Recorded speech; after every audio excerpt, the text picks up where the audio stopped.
आप एक ओवरव्यू दे सकते हैं कि बिहार में खेती कैसे हो रही है, क्या होता है वहाँ पे? कल्चरल प्रैक्टिसेस जो पुरानी हमारी एग्रीकल्चर की थी, उसी थीम पे आज तक लोग काम कर रहे हैं। अपलिफ्ट नहीं हो पाए लोग, वहाँ से ऊपर नहीं उठ पाए। मैं वही समझना चाह रहा हूँ कि अगर मेरे पास कल 15 एकड़ लैंड है और मैं पॉली हाउस नहीं करना चाहता हूँ अभी स्टार्टिंग में, क्योंकि मुझे थोड़ा और एक्सपीरियंस चाहिए, तो वो 15 एकड़ में खेती कैसे मैं प्लान करूँ?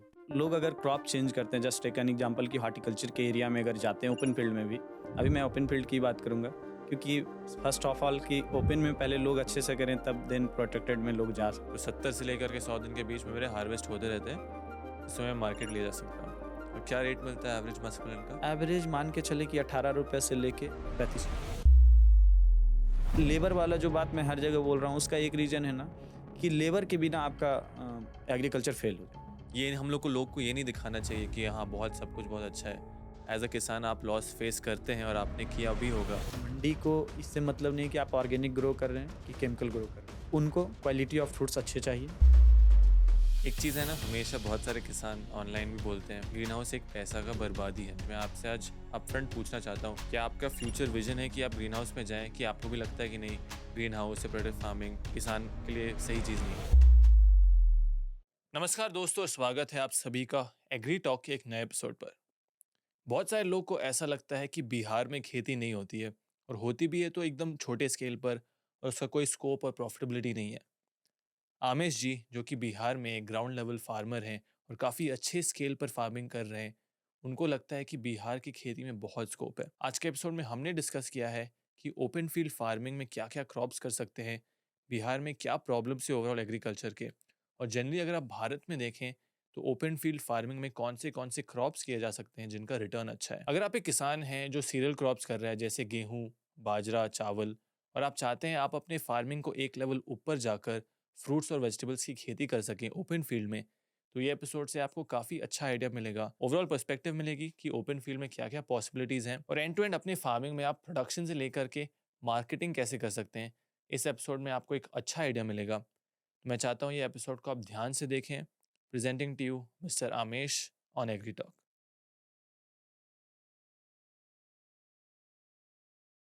आमेश, स्वागत है आपका एग्री टॉक पर। कैसे हैं आप? मैं मस्त हूँ।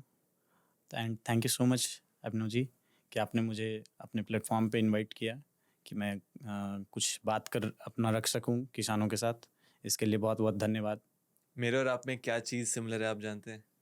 मुझे तो ऐसा लगता है कि आप काफ़ी मतलब किसी भी लोगों से फ्रेंडली हो जाते हैं। मतलब आपका जो नेचर है वो मुझे मतलब पहली इंटरेक्शन में लगा कि नहीं मतलब कुछ हैं जो अपने लोग हैं यहाँ पे भी, ऐसा फील धन्यवाद। आता है आपसे मिलके। क्योंकि हम दोनों, एक और चीज़ है कि हम दोनों बिहार से हैं या एंड आप बिहार में खेती कर रहे हैं। जी। तो सबसे पहले बहुत सारे लोगों को लगता है कि बिहार में खेती अच्छे से होती नहीं है, बिहार में एग्रीकल्चर उतना अच्छा है नहीं।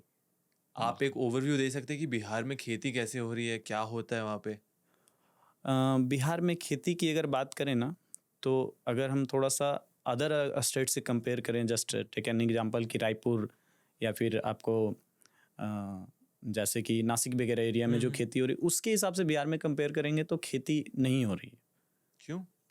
रीजन मुझे लगता है कि लोग कल्चरल प्रैक्टिसेस जो पुरानी हमारी एग्रीकल्चर की थी, उसी थीम पे आज तक लोग काम कर रहे हैं। अपलिफ्ट नहीं हो पाए लोग, वहाँ से ऊपर नहीं उठ पाए हैं। और उसका मेजर जो रीज़न रहा है, मुझे लगता है कि वहाँ पे ट्रेनिंग का कहीं ना कहीं बहुत मेजर अभाव रहा है। लोग सीखे नहीं हैं चीज़ों को, और कन्वेंशनल फार्मिंग कर रहे हैं, लगातार धान गेहूँ कर रहे हैं, जिससे एक अच्छा सोर्स ऑफ इनकम भी नहीं बन पाया है।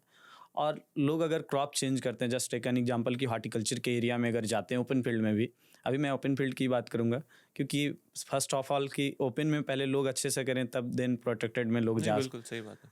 तो मुझे लगता है कि वहाँ पे कन्वेंशनल फार्मिंग लगातार वही चीज़ें चल रही है, और बस पुराना जो क्रॉप है वो नया होता है, फिर नया क्रॉप पुराना होता है, यही चीज़ें चल रही है। फंड बहुत अच्छा नहीं है, और सबका पूरा निचोड़ बोले तो मुझे लगता है कि lastly knowledge, lake of knowledge. लेकिन लैक ऑफ नॉलेज अगर आप देखें पूरे भारत में भी कई सारे स्टेट में है। बिहार में तभी भी आप कह रहे हैं गेहूं मेजर क्रॉप है। हाँ, बाकी क्या क्या क्रॉप्स हो रहे हैं वहाँ पे? कन्वेंशनल फार्मिंग में गेहूं हो रहे हैं, मक्का हो रहे हैं, फिर आपको सीरियल्स में मेजर क्रॉप्स धान और एक और क्रॉप आपका ये आपको पल्सेस में कुछ कुछ वेराइटीज हो रही हैं, जैसे कि मसूर हो रहे हैं और आपको मूंग हो रहे हैं। ये 3-4 मेजर क्रॉप है जो कि पूरे एरिया में घूम फिर के हो रहे हैं सारे। पल्सेस और सीरियल्स हाँ, मेजर। बस। आप क्या करते हैं? आप अपने बारे में थोड़ा बताइए कि आप खेती में क्या-क्या कर रहे हैं, ताकि हमारे ऑडियंस को आइडिया लगे थोड़ा। खेती में मैं पिछले 3.5 साल से आया हूँ, और खेती में मैं आते के साथ मेरा प्लान था कि मैं हॉर्टिकल्चर एरिया में काम करूँगा, फ्रूट्स एंड वेजिटेबल्स में। और दूसरा टारगेट ये था कि लोकल जो मार्केट है उसी क्रॉप को मैं उगाऊंगा। ये नहीं कि मैं कोई एग्जॉटिक फ्रूट्स उगा रहा हूँ या कुछ, जो मार्केट में सेल हो ईजिली उसी क्रॉप को मैं टारगेट किया हूँ। और मल्टीपल क्रॉप्स में अभी मैं काम कर रहा हूँ। अगर बोलें तो कि अभी स्टार्ट मैं 12.5 एकड़ से किया था, और अभी लगभग 35-40 एकड़ में लगभग काम कर रहा हूँ। तो फिगर अगर बताएं तो हम एक क्रॉप बहुत हैवी कुछ नहीं करते हैं। उसका मेजर रीज़न है कि मैं लोकल में उसको सेल कर पाऊँ, क्योंकि बहुत बड़े पैमाने पे एक कोई क्रॉप कर लिया हूँ तो मुझे लगता है मार्केट में बहुत दिक्कत होगा मार्केट करने में। क्यों? या तो आप 2 रीज़न है। एक तो बिहार में मंडी सिस्टम है, बट मंडी में ही उतना खपत नहीं है। अगर लोकल मंडी आप कहीं जाते हैं तो बहुत बल्क में अगर कोई प्रोडक्ट दे दिए तो या तो आपका वो रेट बहुत कम कर देंगे, या तो फिर दूसरा चीज़ वो करेंगे कि मतलब आपका प्रोडक्ट ले लिए और मतलब या तो वजन पूरा कम, मतलब जैसे तैसे वो बेचेंगे। और अगर उनको मान लो एक मंडी का मैं टारगेट लेता हूँ कि जैसे बाढ़ मंडी है, वहाँ पे 50 केजी शिमला खपत है, मैं उनको 100 केजी दे दिया, तो अगर वैल्यू फॉर मनी करेंगे तो मुझे पैसा मात्र 70 से 80 केजी का आएगा। अच्छा। वही 50 किलो अगर हम प्रोडक्ट देंगे और 50 बोल रहे हैं 40 देंगे, तो हो सकता है 50 केजी का पैसा मेरे पास आए। तो आप कह रहे हैं कि मंडी में सप्लाई ज़्यादा हो जाता है, हाँ, तो उसका वैल्यू प्राइस बहुत नहीं देते हैं मतलब वो। वहाँ पे मतलब वॉल्यूम जो बोलते हैं वो बहुत कम है, मतलब लोकल मंडी में जो मेरे नियर बाई 50 किलोमीटर में। फिर 100 किलोमीटर में पटना मंडी है, तो वहाँ पे भी कुछ कुछ जैसे ये कैप्सिकम वगैरह का अभी बिहार में उतना कल्चर नहीं आया जितना और अदर स्टेट्स में मतलब आया है। ग्रीन कैप्सिकम का मार्केट भी ठीक ठाक है, बट बहुत हैवी नहीं बोल सकते कि भाई 50 एकड़ 100 एकड़ कोई कर लिया और बिहार में बेच लेगा, तो इम्पॉसिबल है। और बिहार में सबसे पहले समझ रही कितने सारे लोग सब्जी खा रहे हैं। मतलब पहले अभी अब देखो पुराने समय में गेहूं बाजरा मिलेट्स ये सब इसलिए बढ़ा क्योंकि उस समय लोग के पास पैसा भी नहीं था और ना ही उनका टेस्ट था सब्जियां खाने का। बिल्कुल। धीरे धीरे धीरे करके वो बढ़ा। आज बैंगलोर मुंबई दिल्ली हम देखें तो सब जगह सब सब्जी लोग खा रहे हैं। वेजिटेबल्स खा रहे हैं, बिल्कुल। बट बिहार में क्या हाल है इसका? बिहार में भी अब ऑलमोस्ट सारे लोग सब्जी खा रहे हैं। गरीब हो या अमीर, सारे लोग, मतलब सब्जी में कोई दिक्कत नहीं। बट सब्जी में कोई स्पेसिफिक अगर बोला जाए तो नहीं, मतलब कि जैसे लीटस हो गया, फिर आपको ब्रोकली, अभी ब्रोकली का भी कल्चर आया बट उतना नहीं है जितना और दूसरे स्टेट्स में है। बट और नॉर्मल जो वेजिटेबल्स क्रॉप है जैसे कि तोरई हो गया, लौकी हो गया, ये सब नॉर्मल सारे लोग खा रहे हैं। वेजिटेबल्स में तीनों टाइम सब्जियां बन रही हैं ऑलमोस्ट सारे लोग के घरों में, तो वो चीज़ें हैं। ओपन फील्ड में जब आप खेती करते हैं तो सबसे बड़ा चीज़ है कि आपको सीजन फॉलो करना होता है और हर क्रॉप का एक साइकिल होता है। बिल्कुल उस साइकिल के बाहर आपको आपका प्रोड्यूस नहीं मिलेगा, राइट? बिल्कुल। तो उस हिसाब से अगर आप 30-40 एकड़ 50 एकड़ में खेती कर रहे हैं, मतलब बहुत प्लानिंग की ज़रूरत होगी कि इस बिल्कुल। महीने में मुझे ये उगाना है, इस महीने में मुझे ये उगाना है। बिल्कुल। तो अगर कोई ओपन फील्ड किसान ये देख रहा है, वो प्लानिंग वो कैसे करेगा?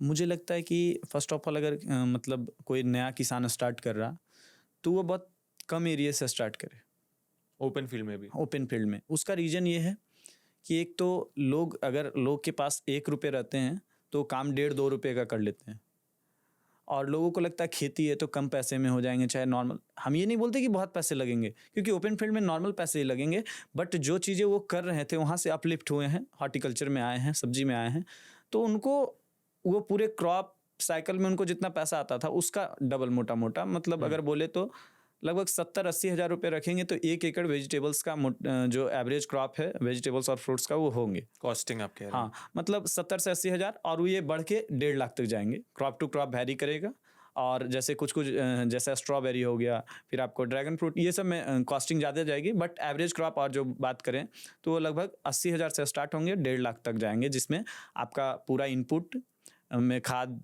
बीज, फिर लेबर एक्सपेंस, मतलब जो भी उसमें पूरे साइकिल में लगेंगे वो लगभग चीज़ें 1.5 लाख में हो जाएगी एक क्रॉप में। और थोड़ा बहुत और भी बढ़ सकता है कुछ, और मान लो कि आपका एडिशनल कि आपके यहाँ लेबर महंगा मिल रहा है या कुछ चीज़ें ऐसा हो रही है तो वो महंगा हो सकता है। इसके रीजन से मुझे लगता है कि अगर आपके पास 1 लाख है तो आप हाफ एकड़ से स्टार्ट करें और उसको पूरा रेज करें, मतलब उसमें प्रॉपर प्रोडक्शन लें, सीखें चीज़ों को, जाने पहले समझे कि भाई हमें मेरे एरिया में कौन से क्रॉप का खपत है, तो पहले उस चीज़ों को और थोड़ा सा वो कैसे पता करेगा किसान? मंडी में जा जाके हाँ। पूछते हैं या क्या, कैसे होता है वो? जैसे सबसे पहला चीज़ अगर बात करें कि अगर कोई भी क्रॉप हम लगाने की बात करते हैं तो सबसे पहले हम टारगेट रखते हैं कि वैरायटी, कौन सी वैरायटी लगाएं। बहुत लोग क्या करते हैं कि मान लो कद्दू का डिमांड हमारे लोकल मार्केट को टारगेट करके किए और वो कद्दू छोटा का वैरायटी लगा दिए, और उस मार्केट का डिमांड है लंबा कद्दू का। तो क्या होगा कि जब उनका प्रोड्यूस आएगा तो मार्केट नहीं अच्छा कर पाएंगे, और मार्केट अच्छा नहीं करेंगे तो वहीं से डिमोटिवेशन आएगा और फिर नेक्स्ट टाइम वो अपलिफ्ट होने के बजाय डाउन में जाएंगे कि नहीं यार खेती अच्छा चीज़ नहीं है, इससे मैं करके देखा।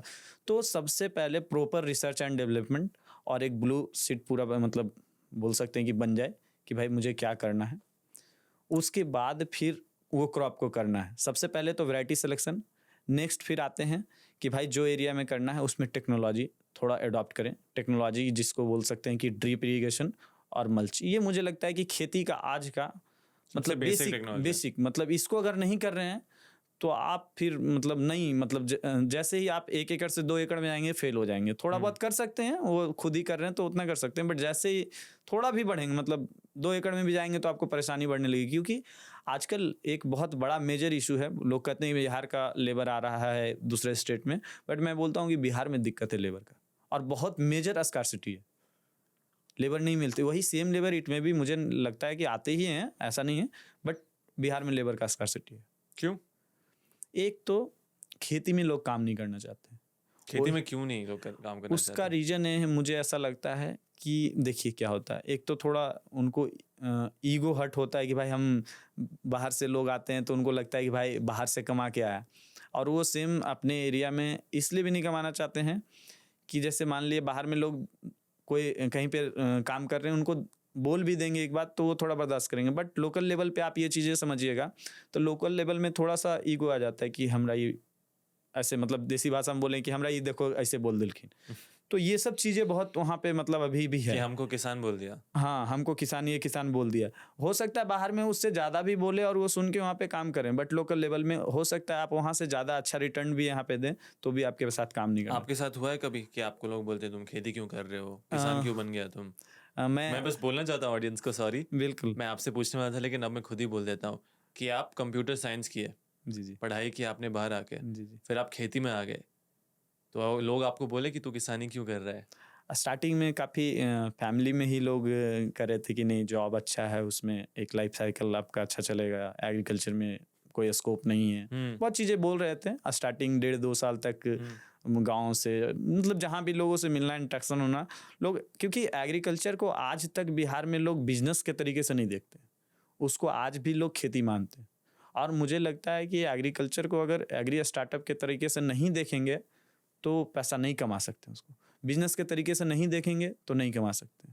इसमें अगर कोई बोल दे कि मतलब पार्ट टाइम में हम एग्रीकल्चर कर लेते हैं, फुल टाइम में कोई और काम कर लेते हैं, तो एग्रीकल्चर पॉसिबल मुझे पर्सनली लगता है। या फिर आप इतना पूरा सिस्टम के साथ स्टार्ट कर रहे हैं, फिर भी मुझे लगता है कि स्टार्टिंग 4-5 साल आपको पूरा ग्राउंड पे देना होगा, जब आपका पूरा सिस्टम सेट हो जाए तो फिर आप नहीं होगा। हाँ, तो फिर आप कर सकते हैं, अदरवाइज मतलब फर्स्ट डे से मुझे लगता है फेल हो जाएगा प्रोजेक्ट।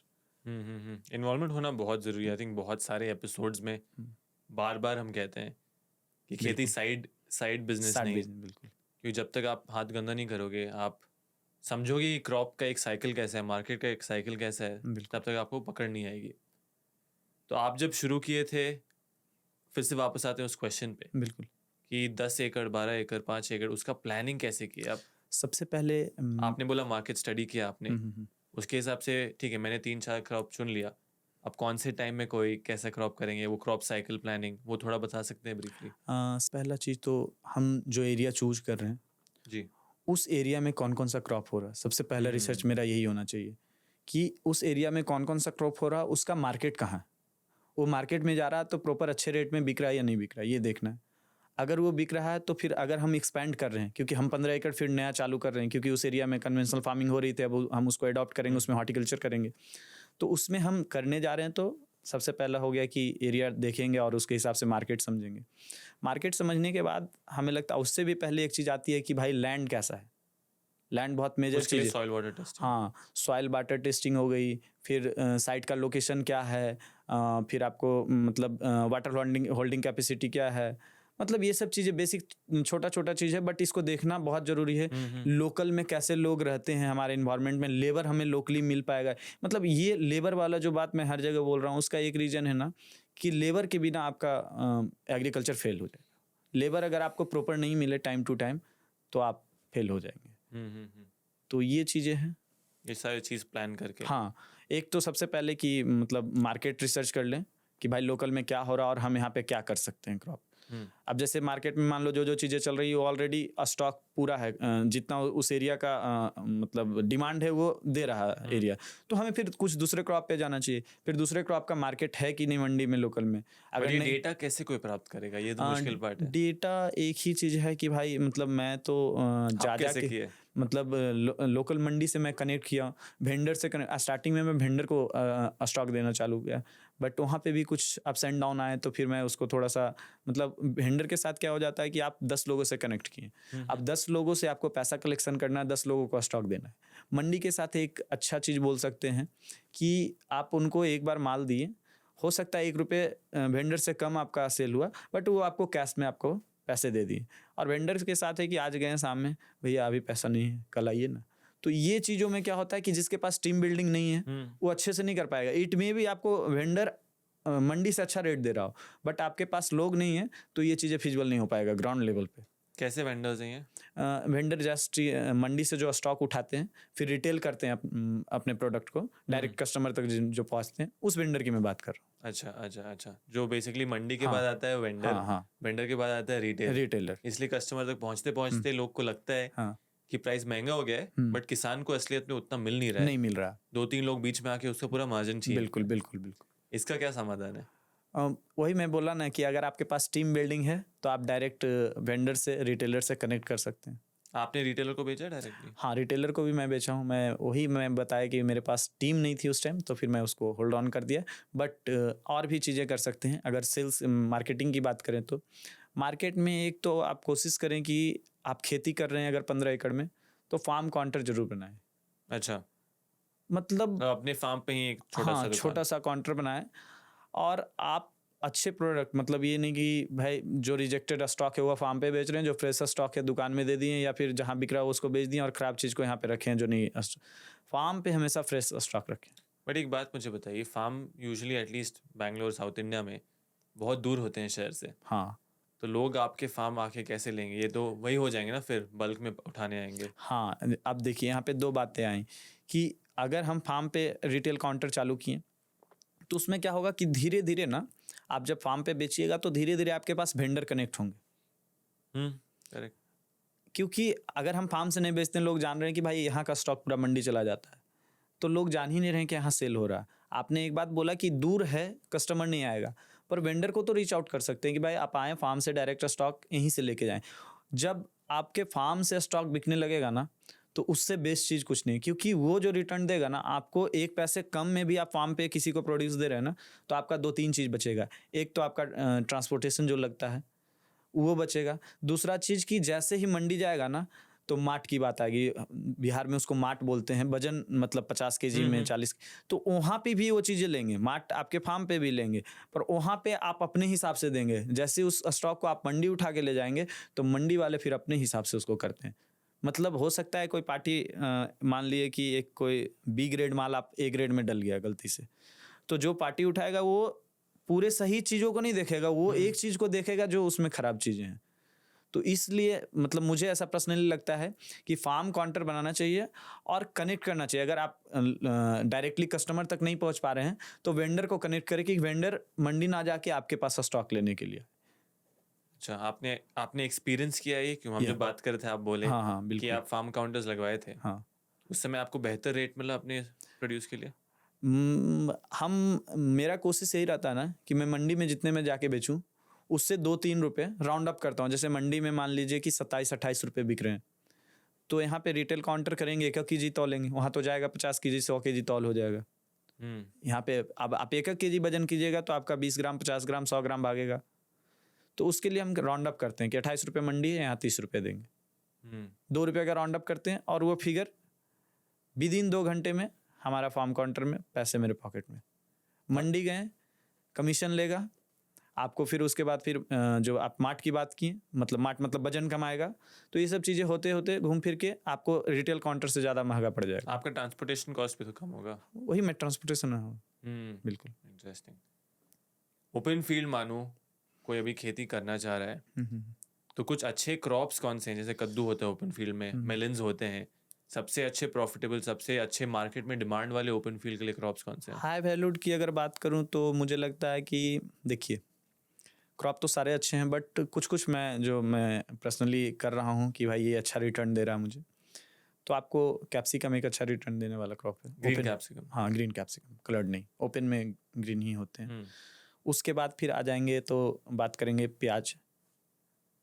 प्याज आपको हर साल हो सकता है कि जैसे प्याज हम खुद करते हैं, 5 एकड़ मेरा आलू और 5 एकड़ प्याज हमेशा रहता है, मतलब हर सीजन। क्या भाव पे बेचते हैं? इस साल हमने प्याज की एक बैग लगभग 1600-1800 तक बेचा हूँ। एक बैग में कितना होता है? 48 केजी के आसपास। 48 केजी। और प्याज अगर आप कर रहे हैं तो आपका छोटा भी एक, मतलब 10 बाई 10 का भी एक कमरा होना चाहिए।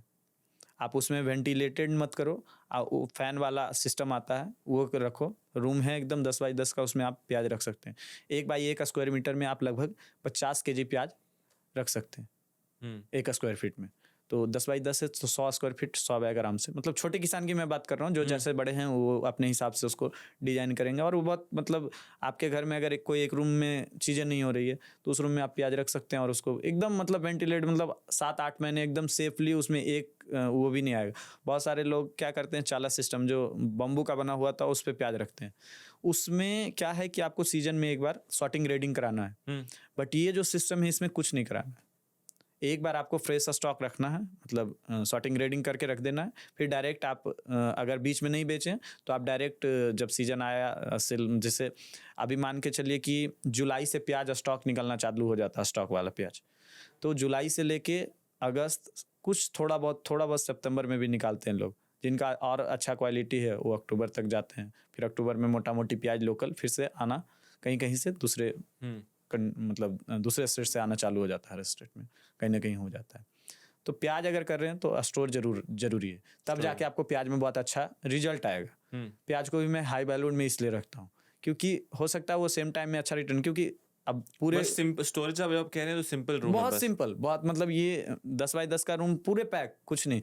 ऊपर क्या करना है, 2 वेंटिलेशन करना है जिसमें एग्जॉस्टर लगा देना है और एक फैन पैड सिस्टम आता है, मतलब जाली रहता है और उसमें प्लास्टिक लगा के ऊपर से ब्लोवर से हवा देते हैं। वो आप फैन से भी दे सकते हैं, जो टेबल फैन टाइप का आता है वो ऊपर से लगा के, और उसमें नीचे से फिर हवा लेके ऊपर जाएगा वो मतलब बहुत मुझे पर्सनली वो बहुत सिस्टम अच्छा लगा, क्योंकि हर लोग 50 लाख और 40 लाख का वेयर हाउस नहीं बना सकता प्याज के लिए। प्याज के लिए कोल्ड स्टोरेज भी आता है, तो वो सब बहुत मतलब जितना, हाँ वो सब है कि 200-500 एकड़ लगातार कोई कर रहे हैं, एक फार्मर, सिंगल फार्मर, तो उनके लिए फिर वो सब चीज़ें सिस्टम ठीक है, बट छोटे फार्मर के लिए ये बेस्ट चीज़ है।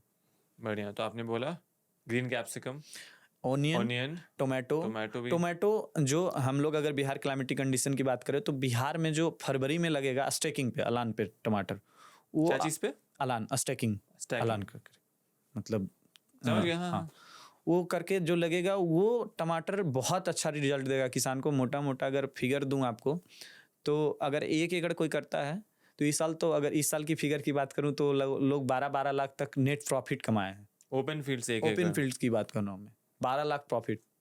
इस साल टमाटर का जो रेट गया है लगभग 1600-1800 तक पर कैरेट गया है। लेकिन हम तो हमेशा न्यूज़ में सुन जाएंगे टमाटर का भाव गिर गया है। वो मैं बताता हूँ, अभी जो टमाटर लग रहे हैं ना, वो फरवरी में कोई नहीं लोग लेगा। ठीक है, इसको थोड़ा डिटेल में समझते हैं।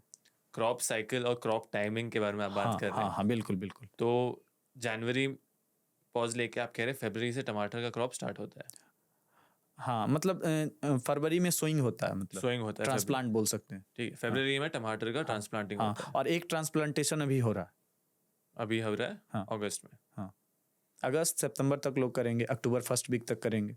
ओपन फील्ड में कितना लंबा क्रॉप साइकिल होता है लगभग 6 महीने का क्रॉप होता है। टमाटर का? हाँ, टमाटर की बात कर रहा हूँ। फिर 6 महीने के बाद आप कह रहे हो उस वाले साइकिल में आपको बेहतर भाव मिलेगा? हाँ, फरवरी वाले साइकिल जो है उसमें बहुत अच्छा रिटर्न मिलेगा। 12 लाख जो फिगर दिए हैं ये नहीं भी मिलेगा तो 3-4 लाख कहीं नहीं जाने वाला। और उसमें इन्वेस्टमेंट कितना होता है टमाटर में ओपन फील्ड में? ओपन फील्ड की इन्वेस्टमेंट की अगर बात करूँ तो स्टेकिंग वगैरह करना है तो वो उसमें थोड़ा ज़्यादा इन्वेस्टमेंट होता है। उसमें मोटा मोटा 1.5 लाख से 2 लाख इन्वेस्टमेंट होंगे। सो ओपन फील्ड में 1.5 से 2 लाख रुपए हाँ। इन्वेस्ट करके आप कह रहे हैं 10 से 12 लाख रुपए में कमा हाँ, सकता हूँ हाँ। 6 महीने के क्रॉप साइकिल में। बट ये फिगर तब आएंगे जब आपका रेट मार्केट में बहुत अच्छा रहेगा तब, और ये फिगर घट भी सकते हैं रिगार्डिंग मतलब प्राइस के हिसाब से, पर 4 लाख नेट प्रॉफिट कहीं नहीं जाएगा। तभी भी मैं अगर 2 लाख डाल रहा हूँ और 4 लाख रुपए ले रहा हूँ, 6 लाख हो जाएंगे दोनों ऐड ऑन करेंगे तो। हाँ 6 लाख ले रहा हूँ तो बहुत बहुत अच्छा। बहुत अच्छा ओपन फील्ड के लिए। और बाकी जो ये मेलन्स हैं, मेलन्स के बारे में बात करते हैं। वाटरमेलन और मस्क मेलन एक हो गया, हाँ। हमारा हो गया वाटरमेलन। हाँ, तो इसका साइकिल कैसे होता है, कब इसका प्लांटेशन होता है, कॉस्टिंग कितना लगता है और रिटर्न कैसा मिलता है मुझे इसमें? बट पहले मस्क मेलन की बात करता हूँ। मस्क मेलन सबसे का बात पहले करें। वैरायटी पे आता हूँ कि मैं प्रमोशन भी नहीं कर रहा हूँ, बट मैं जो अच्छी चीज़ें हैं उसके बारे में मैं जो कर रहा हूँ वो बता रहा हूँ। नोन्यू का एक बॉबी वैरायटी है, इतना स्वीट है कि उसको जो लोग एक बार खाएंगे वो फिर एकदम उसको ढूंढ के आएंगे आपके पास लेने के लिए कि भाई मुझे ये वाला मस्क मेलन मुझे दो। तो इसका सबसे पहले एक तो ये आउट ऑफ स्टॉक भी बहुत बार आता है, सीड्स वगैरह तो हम लोग पहले ही प्री बुकिंग करके और पेमेंट वगैरह करके करते हैं। उसके बाद बात आती है कि सीडलिंग करने की। वैरायटी का सिलेक्शन हो गया कि भाई जो बेस्ट वैरायटी है, जो सबसे स्वीट, अब मेलन कर रहे हैं तो मेलन में सारे जगह मेलन है, अब हमारे मेलन क्यों बिकेंगे? तो थोड़ा सा आया कि भाई अच्छी वैरायटी का सिलेक्शन किए तो लोग लेंगे, तो वैरायटी का सिलेक्शन हो गया। उसके बाद नेक्स्ट फेज में आते हैं हम लोग, तो फिर आ जाता है कि भाई सीडलिंग तो आप नर्सरी। सीड खरीद रहे हैं पहले? हाँ, पहले सबसे पहले सीड खरीद रहा हूँ और फिर उसको नर्सरी कर रहा हूँ। कभी अगर अभी तो मेरा प्रॉपर नर्सरी नहीं है तो मैं दूसरे से को सीडलिंग दे के वहाँ पे प्रॉपर जो उसके एक्सपर्ट लोग हैं उनको दे के सीडलिंग वहाँ से करवाता हूँ, और अदरवाइज मैं भी खुद भी कर लेता हूँ। थोड़ा सा उसमें एक तरह से बोल सकते हैं स्ट्रगल पॉइंट ज़्यादा हो जाता है, बट करता हूँ मैं भी। तो सीडलिंग हो जाने के बाद एक हेल्दी नर्सरी हो गया। उसके बाद आता है ट्रांसप्लांटेशन का टाइम। तो ट्रांसप्लांटेशन की बात करूँ तो एकड़ में कौन से महीने में होता है? ये फरवरी में लगता है। मस्क मेलन भी फरवरी में लगता सबसे बेस्ट टाइम है फरवरी में, बिहार के क्लाइमेटिक कंडीशन में। अदर स्टेट का आई गॉड नोज, क्योंकि फर्दर क्लाइमेटिक कंडीशन चेंज होती है तो आगे पीछे होते हैं। सही क्लाइमेटिक कंडीशंस क्या होते हैं मस्क मेलन के लिए? सही क्लाइमेटिक कंडीशन मुझे लगता है कि देखिए, ये वाटर और मस्क को दोनों को टेम्परेचर चाहिए।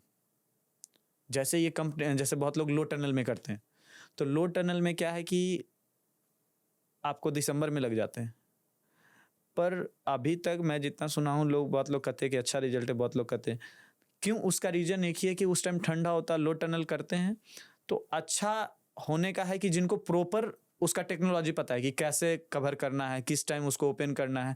अगर मान लीजिए कि फ्लावरिंग का टाइम है और ओपन नहीं किए तो लो टनल फिर फेल हो जाएगा। वो तो आप टेक्नोलॉजी को बोलेंगे कि टेक्नोलॉजी खराब है, बट एक्चुअली क्या है कि नॉलेज नहीं है मुझे कि भाई हम तो लो टनल में जो लोग करते हैं, बट हम लोग फरवरी में करते हैं ओपन फील्ड में नो लो टनल, और उन लोग जो लो टनल में करते हैं उनको रेट अच्छा मिल जाता है, तो उनको हमसे ज़्यादा मार्जिन मिल जाता नहीं है। कर रहे लो टनल? मैं नहीं कर रहा हूँ, बट इस बार प्लान कर रहा हूँ कि 1 एकड़ ट्राई करके देखूँ पहले।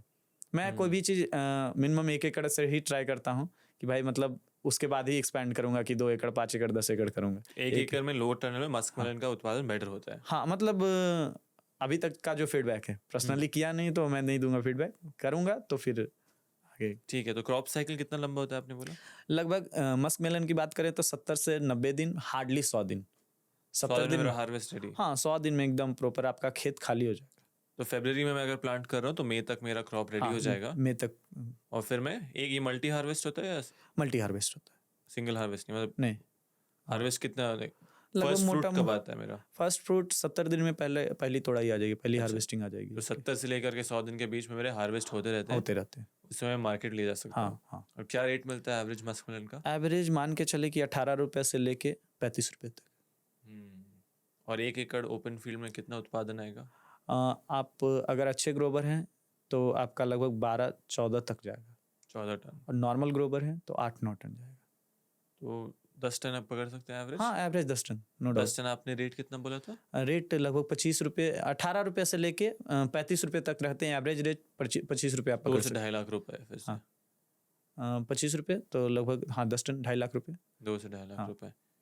तो ऐसे कर करके मतलब इसमें सीजन और मंथ मंथ के हिसाब से आप अलग अलग क्रॉप अलग अलग हाँ समय पे प्लान करते हैं। कर, बिल्कुल। तो मैं आपसे अब सीधा पूछने वाला डायरेक्ट कि आपके 12 महीना का आप प्लान बता सकते हैं वो कैसे होता है?